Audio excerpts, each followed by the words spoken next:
एक दिन गौतम बुद्ध अपने शिष्यों के साथ एकदम शांत बैठे हुए थे। उन्हें इस प्रकार बैठे हुए देख शिष्य चिंतित हुए कि कहीं वह अस्वस्थ तो नहीं है। एक शिष्य ने उनसे पूछा कि आज वह मौन क्यों बैठे हैं, क्या शिष्यों से कोई गलती हो गई है। इसी बीच एक अन्य शिष्य ने पूछा कि क्या वह अस्वस्थ हैं, पर बुद्ध मौन रहे। तभी कुछ दूर खड़ा व्यक्ति जोर से चिल्लाया, आज मुझे सभा में बैठने की अनुमति क्यों नहीं दी गई है। बुद्ध आंखें बंद करके ध्यान मग्न हो गए।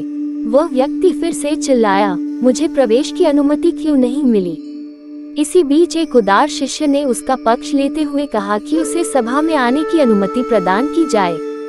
बुद्ध ने आंखें खोली और बोले, नहीं, वह झूठ है, उसे आज्ञा नहीं दी जा सकती। ये सुनकर शिष्यों को बड़ा आश्चर्य हुआ। बुद्ध उनके मन का भाव समझ गए और बोले, हाँ, वह झूठ है। इस पर कई शिष्य बोले, हमारे आश्रम में जात पात का कोई भेद ही नहीं, फिर वह झूठ कैसे हो गया। तब बुद्ध ने समझाया, आज वह क्रोधित होकर आया है। क्रोध से जीवन की एकाग्रता भंग होती है। क्रोधी व्यक्ति प्रायः मानसिक हिंसा कर बैठता है, इसलिए जब तक वह क्रोध में रहता है तब तक अछूत होता है। इसलिए उसे कुछ समय एकांत में खड़े रहना चाहिए। क्रोधित शिष्य भी बुद्ध की बातें सुन रहा था। पश्चाताप की अग्नि में तप कर वह समझ चुका था कि अहिंसा ही मनुष्य का महान कर्तव्य व परम धर्म है। वह बुद्ध के चरणों में गिर पड़ा और कभी क्रोध न करने का प्रण लिया।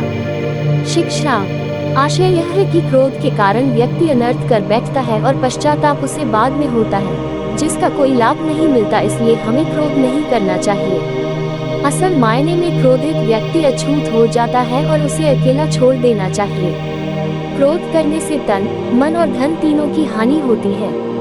क्रोध से ज्यादा हानिकारक कोई और वस्तु नहीं है।